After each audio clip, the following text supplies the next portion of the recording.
जय जोहार। आशा करूंगा कि आप आसपास में जो जहां तक मेरी आवाज जा रही है, वे बाहर साथी नाच रहे हैं, वे भी पंडाल में आ जाए। आप लोग जो इधर उधर सुन रहे हैं, वो जो बाजे बज रहे हैं उनको भी थोड़ा रुकवाएंगे तो अच्छा होगा। मेरा गला वैसे बैठा हुआ है। कल सूरत महुआ में कार्यक्रम था, वहां पर भी अभी जो पंडाल में जितने लोग हैं उससे ज्यादा लोग थे, और वहां भी पौन घंटा बोल के आया हूं मैं। तो मैं कुछ जरूरी बातें आपके बीच में शेयर करना चाहता हूं, तो आप ध्यान पूर्वक सुनेंगे तो अच्छा होगा। दोस्तों, अभी हमने पूरे देश भर से आए हुए हमारे समाज के एक्टिविस्ट को सुना, और आप लोगों ने मेरे मंच पर आने पर आप लोगों ने इतना उत्साह मुझे भी दिया और आप में भी है। उसके पीछे आप क्या समझते हैं वो मुझे नहीं पता, लेकिन मैं ये समझता हूं कि मैं हमेशा सच किसी भी सूरत में पूरी ताकत के साथ में बोलने की हिम्मत करता हूं। ये मेरी ताकत है, और ये मेरी आदत एक शिक्षक होने के नाते है। शिक्षक वह होता है जो सच बोलता है, और यदि शिक्षक होने के नाते मैंने मेरे समाज की आवश्यकताओं, मेरे समाज की समस्याओं पर नहीं बोला तो मैं भी किसी काम का नहीं हूं। अभी हम लोगों ने बहुत सारी समस्याएं सुनी, तो हर बार चूंकि मैं एक बात बोलता हूं कि समस्या तो हम बार बार बोलते रहते हैं, समाधान क्या?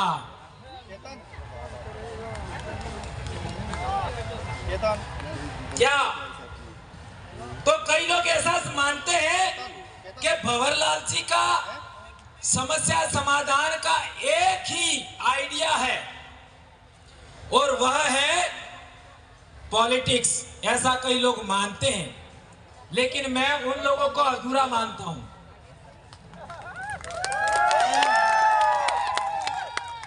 अधूरा मानता हूं। एक बार भंवरलाल परमार को पूरा पढ़ लीजिए, ज्यादा बेहतर होगा।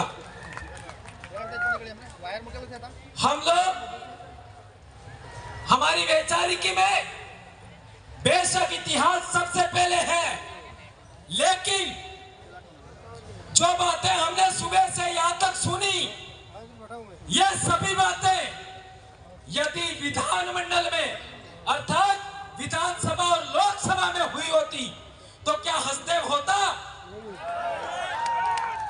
क्या केवड़िया होता?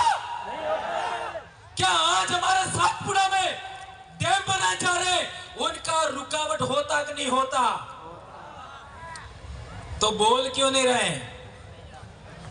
जो हमने 47 एमएलए एमपी भेजे, 47 एमपी, वो मुंह लेके गए कि नहीं गए?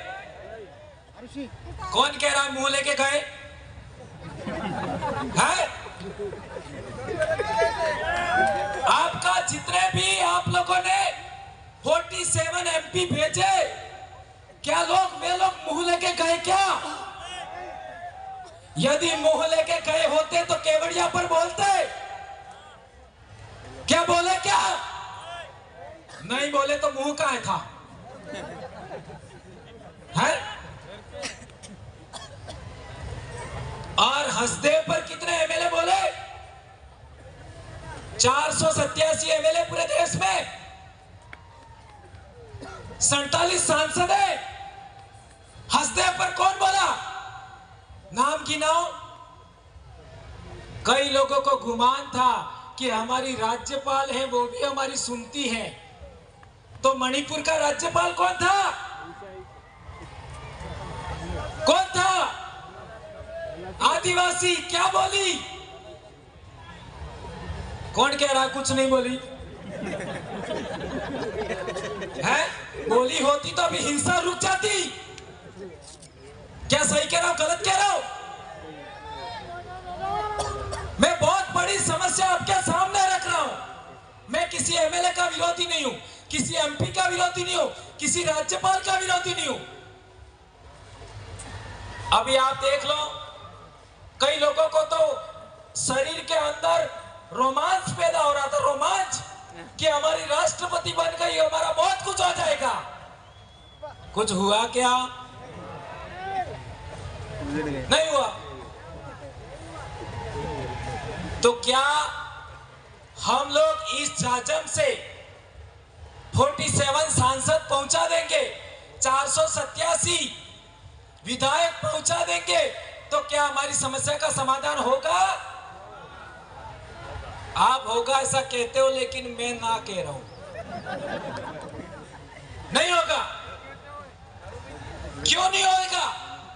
ये बात समझनी है, और ये बात नहीं समझी तो इतने सारे लोगों ने अभी तक बोला, उसका कोई मतलब नहीं है, कोई मतलब नहीं है। हमारे देश में हम राजनीतिक गुलाम हैं, यह है समस्या। हमारे देश में हम राजनीतिक गुलाम हैं, और राजनीतिक गुलाम है तो राजनीतिक आजादी चाहिए। कौन कौन चाहता है राजनीतिक आजादी? क्या बात कर रहे हो आप? इतने लोग राजनीतिक आजादी चाहते हो, और आपके विधानसभा में आपकी कोई आवाज उठाने वाला नहीं है, तो समस्या कहां है? एक बात, राजनीतिक गुलामी। कई लोग कहेंगे कि ये बात आपने गलत बोला, तो मैं कहना चाहता हूं कि आपके 47 सांसद और 487 विधायक क्या आपने चुन करके भेजे? क्या आपने चुन करके भेजे? तो हाँ, चुने तो आपने, पर क्या आपने सेलेक्ट किए? आपने सेलेक्ट नहीं किए, यह है समस्या। जब नेता आपका है, आपके समाज का है, आपका सीट से जा रहा है, आपका आरक्षण से जा रहा है, तो उसका सिलेक्शन आपको करना चाहिए था। आपको सिलेक्शन का अधिकार नहीं दिया। कब नहीं दिया? 1951-52 में हमारे डूंगरपुर जिले के अंदर एक सीट पर 2 विधायक थे। एक आदिवासियों का विधायक था, एक सामान्य वर्ग का विधायक था। सही कह रहा हूं, गलत कह रहा हूं? हमारे डूंगरपुर के ये प्रदेश अध्यक्ष जी, सही कह रहा हूं, गलत कह रहा हूं? हमारे डूंगरपुर में 1951 में 2 विधायक थे। एक सीट पर एक आदिवासी विधायक था, एक विधायक सामान्य वर्ग था। यह व्यवस्था थी। और उससे पहले हम जाते हैं तो पुना पैक्ट करार हुआ 1932 में। तब हमारे देश में जो डेमोक्रेसी आ रही थी, उस डेमोक्रेसी पर यह तय किया था कि जो एससी एसटी लोग हैं, ओबीसी लोग हैं, जो पिछड़े लोग हैं, वो 2 वोट देंगे। एक वोट अपने जनप्रतिनिधि को देंगे और एक अपने इलाके में रहने वाले सामान्य वर्ग के जनप्रतिनिधि को वोट देंगे। तो यदि कोई सामान्य वर्ग का व्यक्ति हमारे पास वोट लेने के लिए आता, तो हम कहते तुम हमारे साथ छुआछूत कर रहे हो, हम तुमको नहीं देंगे। तो वो हाथ जोड़ी करता, आगे से मैं छुआछूत नहीं करूंगा। हम कहते कि तुम हमारे जंगल छीन रहे हो, पहाड़ छीन रहे हो, हमारी नदियों का पानी तुम, तो हम कह सकते थे कि हम तुमको वोट नहीं देंगे। तो वो कहता कि आगे से मैं ऐसा ख्याल नहीं करूंगा। और दूसरा, हमारा आदमी हमारे बलबूते चाहता, तो वो हमारी आवाज वहां धड़ल्ले से बोल सकता था, कोई रोकने वाला नहीं था। तो आज 1951-52 के बाद हमारे देश में आदिवासियों पर पूना पैक्ट थोप दिया और इसकी वजह से आदिवासियों का नेता कौन होगा ये सेलेक्ट करने का पावर पार्टियों के हाईकमांड के पास में है। यह है समस्या। और पार्टियों का हाईकमांड में कितने आदिवासी है? कितने? एक भी नहीं है। क्या बात कर रहे हो? यहां तो गांव से लगा करके गली गली तक नेता ही नेता है। तो वो क्या नौकर चाकर है क्या? क्यों नहीं हाई कमांड में? ये है बड़ी समस्या।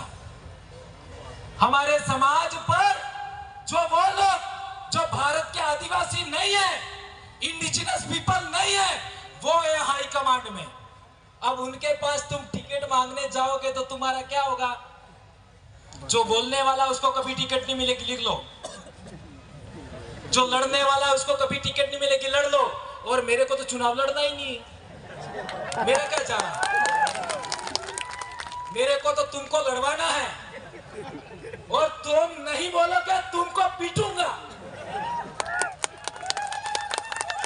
हमारे 3 लोग बोले यदि वो मैं चाहता हूं या फिर हमारा समाज चाहता है या हमारे इलाके का कार्यकर्ता चाहते वैसा नहीं बोलेंगे, इनको यही पीटा लेंगे हम।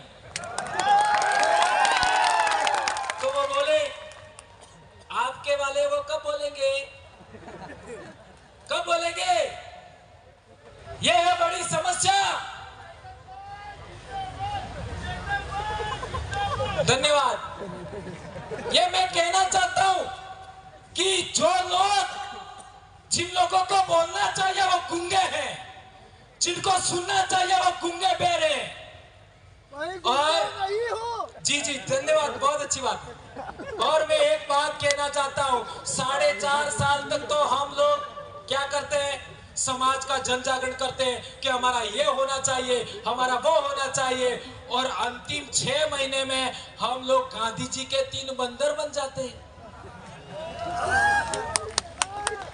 नहीं सुनूंगा, नहीं बोलूंगा और नहीं देखूंगा। बनते कि नहीं बनते? खुला मैदान छोड़ देते। तो हंसते उजाड़ा गया वो कानून कहां बना? कहां बना?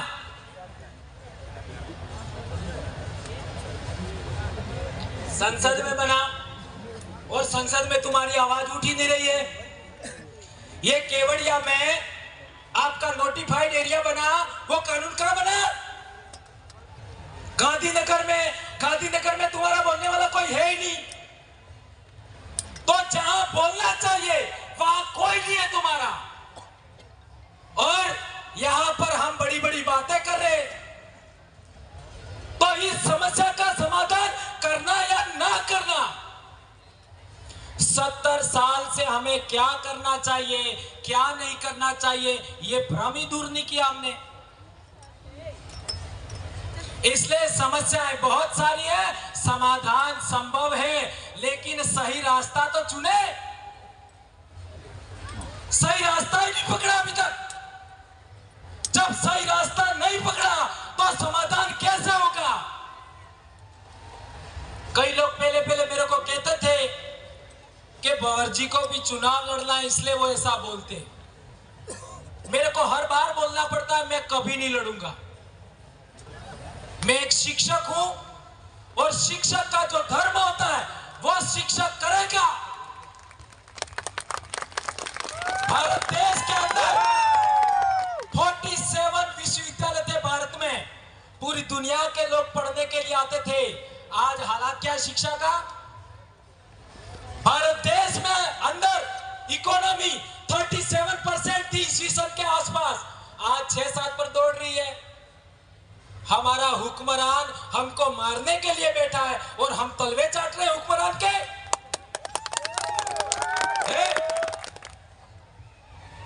और हम तो कह रहे हैं हमारी कांग्रेस आई है। आई का मतलब नहीं समझे? कई लोग कहते हैं भाजपा हमारी आई है। अरे कांग्रेस भाजपा तुम्हारी आई है तो तुम्हारी ओरिजिनल आई जिसने तुमको 9 महीने पेट में रखा, उसका क्या दिया। और मैं भंवरलाल परमार, मेरी माँ ने मेरे को पैदा किया तो मेरी माँ को भी किसी माँ ने पैदा किया, मेरी माँ की माँ को भी किसी ने पैदा किया। लाखों पीढ़ियों की माँओं को इस भारत भूमि ने पेट भरने के लिए अन्न दिया, पानी दिया, हवा दिया, जलवायु अच्छा दिया, मकान दिया। उन लाखों माँओं के लिए क्या तुम्हारी वो माँ बन गई राजनीतिक पार्टियां?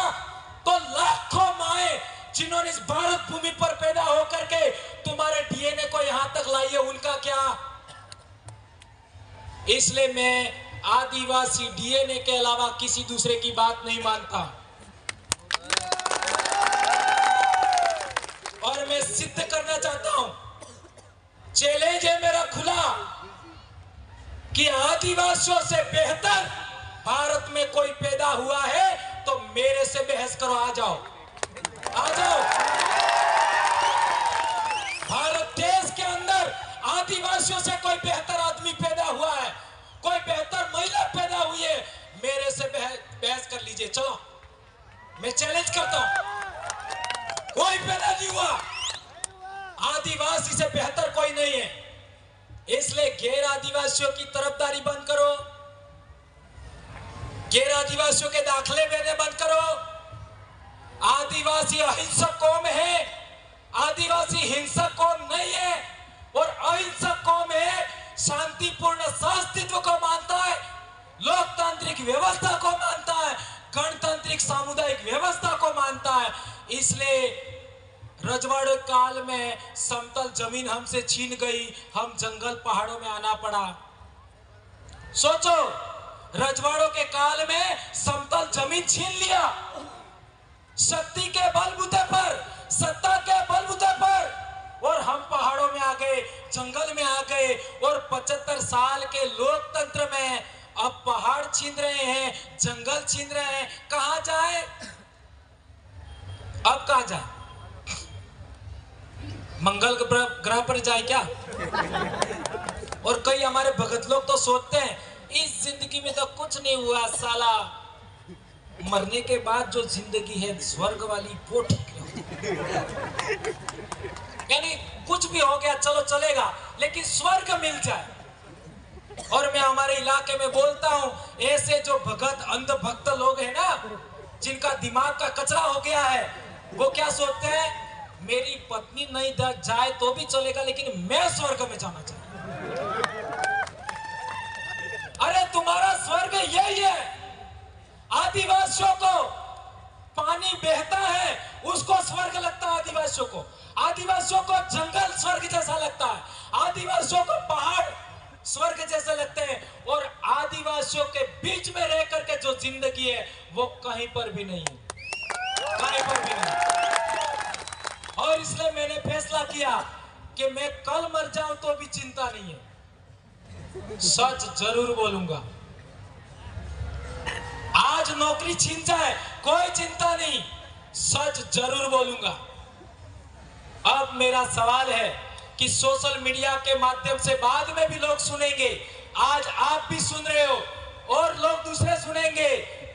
क्या एक ही प्रश्न वापस दोहरा रहा हूं, क्या हमारे अंदर से निकले हुए लोग जो अच्छा बोलना चाहते हैं, अच्छा जानकारी रखना जानते हैं, और हमारी कलेक्टिव वॉइस यानी आदिवासियों की कलेक्टिव वॉइस विधानसभा और लोकसभा में जानी चाहिए कि नहीं जानी चाहिए? जानी चाहिए। तो उसका हमारे पास क्या फार्मूला है? क्या फार्मूला है? हमने राजस्थान में एक मॉडल बनाया। क्या मॉडल बनाया? Top model. नहीं, बाप बनाओ चाहे कितनी भी पार्टियां बना लो, उससे भी कोई फर्क नहीं पड़ेगा। बनाने वाला मैं ही हूं, लेकिन ऐसा बोलता हूं।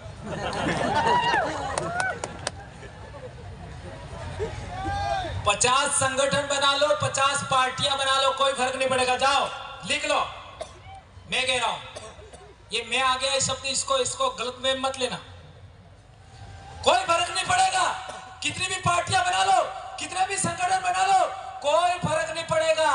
पब्लिक के हाथ में नेता की कमान देनी पड़ेगी। अभी हमारे लोकसभा का चुनाव आ रहा है, हमारे इलाके में बांसवाड़ा का रेफरेंस देख लूं तो बांसवाड़ा में लोकसभा का हमारा कौन चुनाव लड़ेगा तो 728 लोग वोट देंगे। जो जीता वो चुनाव लड़ेगा। 728। हाँ, तीन बड़े शहर हैं, बांसवाड़ा, डूंगरपुर और सागवाड़ा, वहां से 10-10 लोग और बाकी लोग है वो हर एक पंचायत से एक आदमी वोट देगा। बराबर? तो क्या होगा, जो आदमी वहां जाएगा वो इन सभी का कलेक्टिव वॉइस होगा। अभी हमारे ये 3 आदमी यहां पर आए हैं, चुनाव जीतने के बाद यदि किसी गांव में हैंडपंप भी लगाना है, किसी गांव में सीसी रोड भी बनाना है, तो हमारी ग्राम पंचायत की ग्राम एकीकरण समिति होती है और वो ग्राम एकीकरण समिति के लेटर हेड पर लिख के देंगे। गांव के 25-50 लोग मिलकर के साइन करके कि यहीं पर हैंडपंप लगाना है, यहीं पर सीसी रोड बनाना है, यहाँ पर तालाब बनाना है, यहाँ पर एनीकट बनाना है, यहाँ कुआं खोदना है, वही काम होगा, वही होगा। और यदि वो एमएलए ने नहीं किया तो उसको समय पहले भी हम वापस ले सकते हैं। इतना बड़ा मामला है। मेरे छोटे भाई ने चिट्ठी भी दे दिया, लेकिन इस समस्या को खड़ी नहीं छोड़ सकते। इस समस्या का समाधान करना पड़ेगा और ये समाधान का हम लोगों ने जो फार्मूला बनाया है वो फार्मूला पूरे देश के आदिवासियों में जाना चाहिए। अभी हमारा संगठन 6 राज्यों में पहुंच चुका है। अभी आंध्र प्रदेश के जो पदाधिकारी बना है वो रिटायर्ड आईएएस हैं। रिटायर्ड आईएएस पिछले चुनाव गुजरात में हुआ, वही पर्यवेक्षक थे गुजरात में, आंध्र प्रदेश से रिटायर्ड आईएएस हैं, उनको जिम्मेदारी दिया है और हम पूरे देश में संगठन को पहुंचाएंगे, तब तक छोड़ेंगे नहीं। और जो नहीं बोल रहे वहां जाकर के उन सब का इलाज करेंगे नहीं, करवाएंगे आपके हाथ से ही। ठीक है मेरे भाइयों, इसलिए मेरी बहन भी आ गई, कुछ गलत बोल दिया हो तो माफी चाहूंगा। नहीं, प्रोटोकॉल को फॉलो करना पड़ेगा। ठीक है, एक पॉइंट और बोल लेता हूं, एक थोड़ा पानी दे। एक खास चीज था,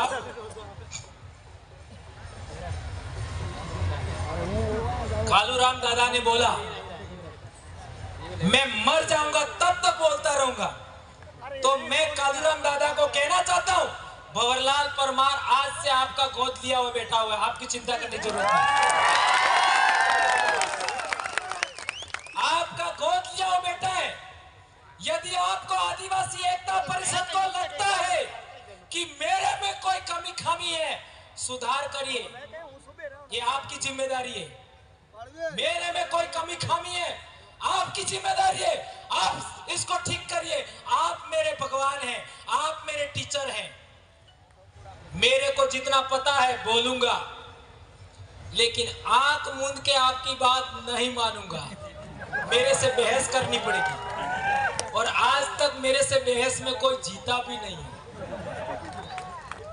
एक और इंपॉर्टेंट बात, अभी हम लोग क्या करें क्या नहीं करें, और कई लोगों को लगता है ये मत करो, ये करो, सुबह से सुन रहे हैं ये करो, ये मत करो। अरे यार, इतना कंफ्यूज कर दिया। एक समस्या का समाधान तो बताओ कि वो बोल नहीं रहे, उसका क्या?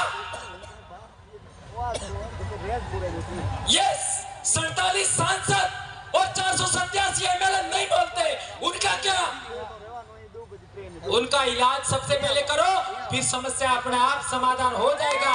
इतनी बात कहना चाहता हूं। और आगे से अब मैं कभी पॉलिटिकल विषय को उठाऊंगा नहीं। आज जो बोलना है बोल दिया मैंने।